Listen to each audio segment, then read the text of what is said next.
විශාලා මහනුවර එකපාරම වරුසාව නතර වුණා නෙව. වැස්සෙන්නේ නැහැ. වැස්ස අඩු වීගෙන එනකොට තියෙන දේ කාලා බීලා බීජවලට තියාගෙන හිටපු දේවත් කාලා බීලා ඉවර වුණා. හොරෙන් වපුරපු දන දහන්නේ ඉර විසින්ම වියලවලා දැම්මා.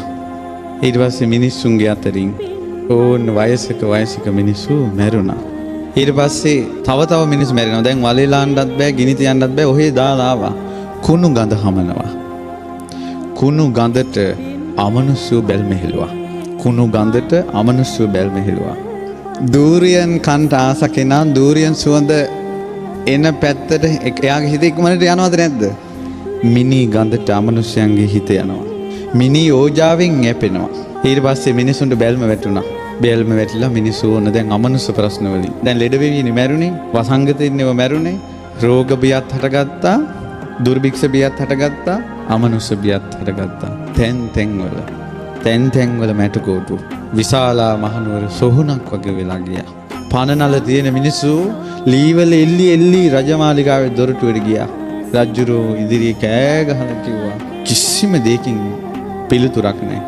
තථාගතයන් වහන්සේ වඩම්මන්ට දූත පිරිසක් එව්වා. මගදී බුදුරජාණන් වහන්සේ වැඩ ඉන්නේ.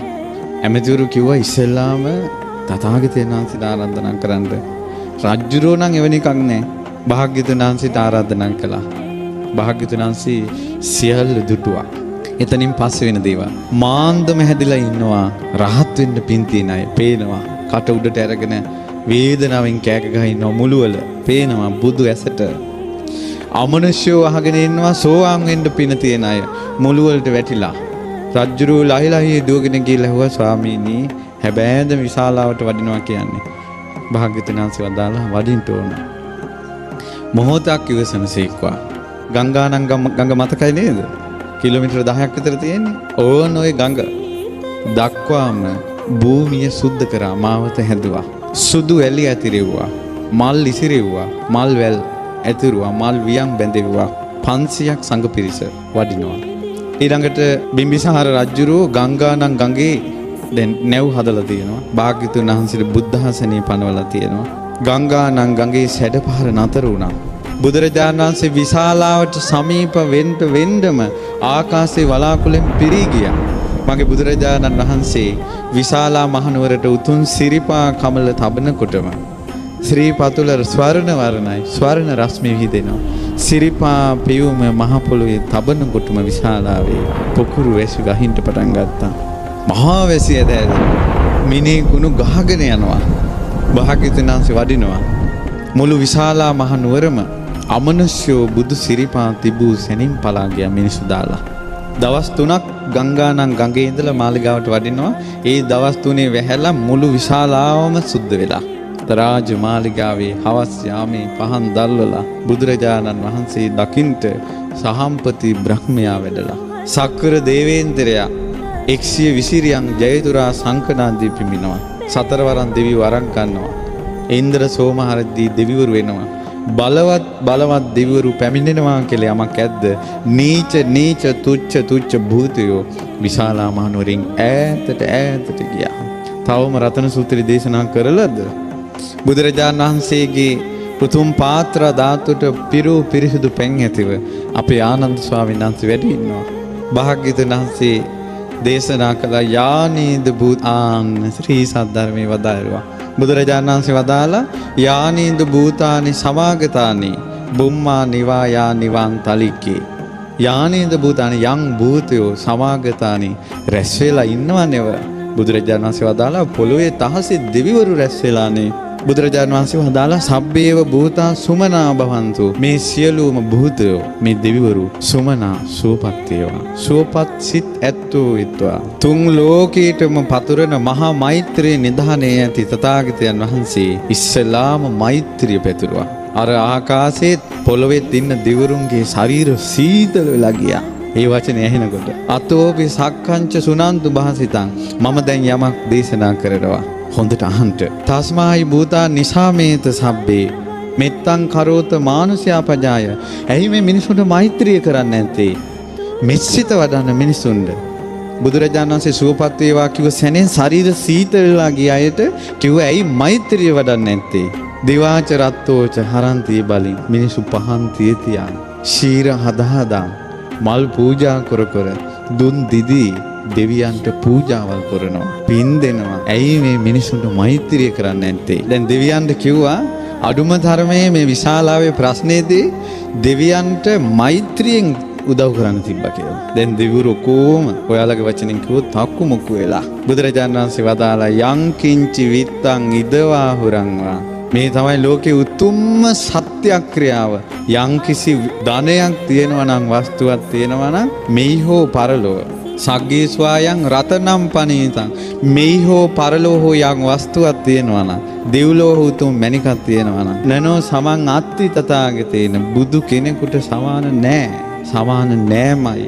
මේක සත්‍යයක්. සියලු දෙනා සුවපත් වේවා. අහස විදුලි කොටන්න ගත්තා. මේ මහ පොළොව සැලී යන්න ගත්තා. මේ වියලීගේ ගස්වල පත්තර හැදෙන්න ගත්තා. මල් පිපෙන්න ගත්තා. එක වචනයයි වදාළේ බුදු කෙනෙකුට සමාන රත්නයක් මාණික්යක් තුන් ලෝකෙම නැහැ. සැබෑ බසින් මෙම සිත සැලසේවා. කයං විරාගං අමතං පනීතං. කයං රාගේ ශේකලා දාන, ද්වේෂේ ශේකලා දාන, මෝහේ ශේකලා දාන, විරාගය ඇති කරන අමා මහ නිවන දේශනා කරන ශාක්‍ය මුනීන්ද්‍රයන් වහන්සේ සමාහිත හිතින් ඒ ධර්මයේ දේශනා කළා. ඒ ධර්මයේ කෙලෙස් සංසිඳවනවා, නොයල්ම ඇති කරනවා, කෙලෙස් උපදවන්නේ නැහැ. නතේන ධම්මේන සමන්ති කිංචි. ඒ ධර්මයට සමාන කරන්න දෙයක් නැහැ. යම් බුද්ධ සෙට්ටෝ පරිවන්නේ සුචින් සමාධිමානන්තරි කඤ්ඤමාහෝ. සමාධියක් තියෙනවා. ඒ සමාධිය උපද්දවනවා පින්වන්තයෝ. ඒ සමාධියේ ඵලය අරහත් ඵලය.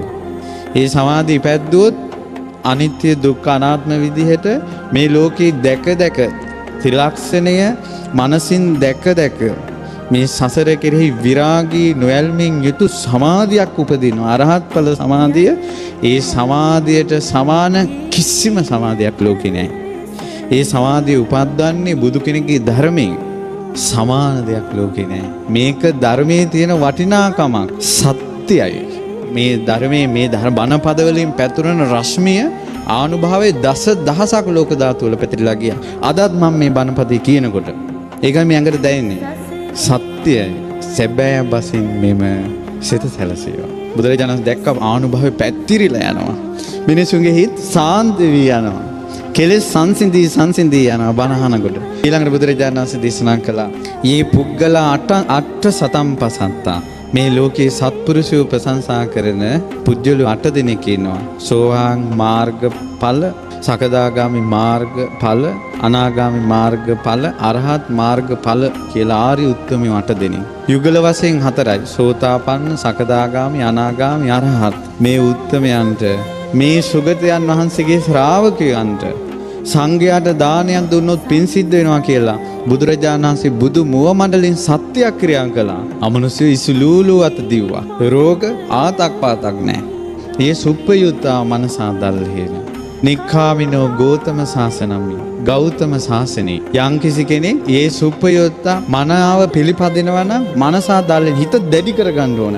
ශ්‍රද්ධාවට ආවොත් සෙලවෙන්නේ. ඒ අරිය සත්‍යානි විභාවයන්ති ගම්බීර පඤ්ඤේන සුදේසිතානි කිංචාපිතේ හොන්ති බුසප්පමත්තා. චතුරාර්ය සත්‍ය ධර්මය අවබෝධ කරපු කෙනෙක්, සෝවාන් වෙච්ච කෙනෙක් ප්‍රමාද වෙන්න පුළුවන්. හැබැයි සෝවාන් වෙච්ච කෙනා මැරෙනකල් බණ භාවනා නොකලත් ජීවිත 8කට නම් යන්නේ 7න් ඉවර කරනවා. මේ ප්‍රමාද වෙච්ච සෝවාන් වෙච්ච කෙනාත් ජීවිත 7යි යන්නේ. සත්‍යයි. සැබෑ බසින් මෙම සිත සැලසීම. ඊට පස්සේ චතුහ පාහිච්ච විප්පමුත්තෝ. සතර අපාය වැටෙන්නේ නැහැ කවදාවත්. ඔච්චර දීර්ඝායුෂ තියෙන නිරේවල් වල වැටෙන්නේ නැහැ. ඊළඟට චචාපි ඨානානි අබබ්බෝ කාතුම්. පව් 6ක් කෙරෙන්නෙම නැහැ. මව් මැරීම, පියා මැරීම, බුදුන්ගෙන් ලේසෙලවීම, බෝධියක් නපුරු හිතකින් අත්තක් කැඩෙන්නේ නැහැ. අතින් සෝවන් වෙච්ච කෙනාගේ. සෑයක වැලි කැටයක් නපුරු සිතෙන් ගැඩොලක් ගැලවෙන්නේ නැහැ සෝතාපන්න කෙනාගේ අතින්. මේක තමයි සංඝයාගේ තියෙන වටිනාකම. මේක කළා මේ සංඝ පෙරිත සුගත ශ්‍රාවකයන් වහන්සේලා. සාරිපුත්ත මහ රහතන් වහන්සේ ගැන කියන්නේ මොගලන් මහ රහතන් වහන්සේ ගැන, මගපල්ලාවින් ගැන. සත්‍යයි. සැබෑ බසින් මෙම සිත සැලසේවා. ඊළඟට බුදුරජාණන් වහන්සේ දේශනා කළා යම් පව්කමක් කෙරුණොත් හංගගෙන ඉන්නේ නැහැ. කිංචාපිසෝ කම්මං කරෝති පාපකා කායේන වාචාය මනසා. කයෙන් වචනේ මනස වචනයක් යන්න පුළුවන්. වැරදිලා. කතාව පිට. ක්‍රියාවෙන් වරද්දක් වෙන්න පුළුවන්. හංග ගන්නෑ. සෝවාන් කෙනා කියනවමයි. වැරද්දක් වුණොත් විවෘත වෙන එක සෝවාන් වෙන්න සුදුසුකම. වනප්ප ගුම්බේ යතා පුස්සිතග්ගේ ගිම්හාන මාසයේ පටමස්මින් ගිම්මේ පෙබරවාරි මාර්තු වල ගිම්හානේ පළමු වෙන වසන්ත කාලේ මල් පිපෙනවා. දැන් ওই මැයි මල් පිපිලා තියෙන්නේ. අස්සන මල් හැම ගහකම මල් පිපෙනවා. ඒ විදිහට කියනවා බුදුබණ පද දේශනා කරේ. ඇයි දැන් මේ ධර්මයේ දේශනා කරන බුදුරජාණන් වහන්සේ මේ රතන සූත්‍රයේ දේශනා කරනකොට පළවෙනි වතාවේ 84000ක් මාර්ගඵල ලැබුවා. කොච්චර මල් පිපුණාද? දෙවෙනි දවසේ දේශනා කරනකොට 84000ක් මාර්ගඵල ලැබුවා. කොච්චර මල් පිපුණාද? 7 දවසක් දේශනා කළා. බුදු මුව මඩලින් සත්වතාවක් දේශනා කරපු සූත්‍රය රතන සූත්‍රේ 588000ක් මාර්ගඵල ආවේ. ගිම්හානේ පළමු වෙන වසන්ත කාලේ මල් පිපෙනවා වගේ දහම් දෙසුවේ මගේ බුදුරජාණන් වහන්සේ. මගේ බුදුරජාණන් වහන්සේට එහෙම කරන්න පුළුවන්. බුදුරජාණන් වහන්සේගේ මෙවැනි රතනයක් තියෙනවා. සැබෑ බසින් මෙම සිත සැලසේවා. බුදුගුණ මල් පිපෙනවා වගේ බණ කියන්නේ. වරෝ වරඤ්ඤෝ වරදෝ වරහර උතුම් මුනිදු වරෝ උතුම් වරඤ්ඤෝ උතුම් දේ අවබෝධ කරගත්ත වරදෝ උතුම් දේ දන් දෙන බුදුරජාණන් වහන්සේ අනුත්තර වූ උතුම් ශ්‍රේෂ්ඨ ශ්‍රී සද්ධර්මයේ වදාලා මේ උතුම් ධර්මයක් උතුම් කෙනෙක් උතුම් දේ දෙමින් කියන එක බුදු කෙනෙකුට විතරයි කරන්න පුළුවන්. මේ දේශනා කරනකොට පින්වත්නි එතන රාත්‍රියේ පහනක් නෙවිලා ගියා. බුදුරජාණන් වහන්සේ වදාලා කීනං පුරාණං නවන් නත්ති සම්භව. පැරණි කර්ම ඡේ කරලා අලුත් කර්ම උපද්දවන්න නැතුව විරත් චිත්ත ආයතිකේ බවස්මි කිසිම උපතකට හිත යන්නේ නැතුව විඥානේ පැලවෙන්නේ නැතුව නිකලෙසුන මේ රහතන් වහන්සේලා පිරිනවම් පානවා. මේ පහන් දැල්ල නිවුණා වගේ. කොහෙට මේ පහන් දැල්ල ගියේ? පහන් දැල්ල ගියේ තැනක් තියෙනවද? තිරත් ඉවරුණාට පස්සේ තෙලුත් ඉවරුණාට පස්සේ පහන් දැල්ල නිවුණා. රහතන් වහන්සේලා පිරිනිවන් පාන්නේ මේ පහන් දැල්ල නිවෙනවා වගේ කිව්වා. සත්‍යයක් සංඝයායක කරනවා.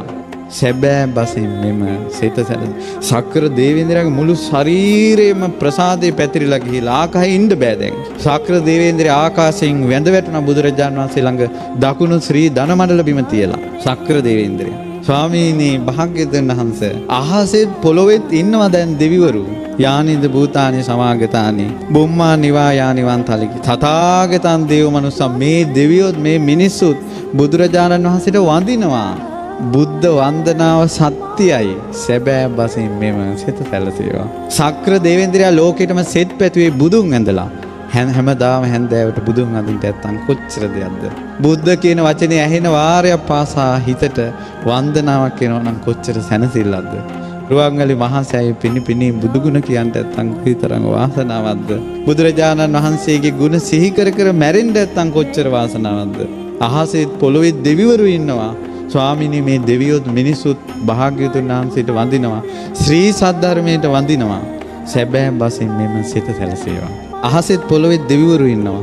මිනිසුත් මේ දෙවියොත් ඔක්කොම සංඝයාට වඳිනවා. සංඝයාට වඳීමේ පින් බලෙන් සත්‍යානුභව බලෙන් ලෝකෙට සෙත් වේවා කියලා සක්‍ර දේවේන්ද්‍රය කියපු ගාථා තුන තමයි අවසානට තියෙන්නේ. හරි පුදුමයි. රතන සූත්‍රයෙන් ආනන්ද ස්වාමීන් වහන්සේ පැංගිස්ස කිසි දුකක් නැහැ. ආයෙත් අර වේලිච්ච ගස් වලින් මේ දවස් 5ට ඔක්කොම මල් හැදිලා ගෙඩි හැදිලා ඉවරයි. මහා පෙරහැර පිට ආපහු වැඩියා භාග්‍යවතුන්. රතන සූත්‍රයේ 7 වතාවක් වදාලා මෙතනින් එහා නෑ දෙයක් පින්වත්නි. ආටානාටි ආරක්ෂාවත් වෙසමුනි දිව්‍ය රාජයාගේ ආඥාවක් බුදුරජාණන් වහන්සේ අනුමත කළා. බුදුරජාණන් වහන්සේ දුන්න ආරක්ෂාව තමයි මේ බුදුරජාණන් වහන්සේගේ හද මණ්ඩලෙන් උපන් ආරක්ෂාව මේ තියෙන රතන සූත්‍රේ.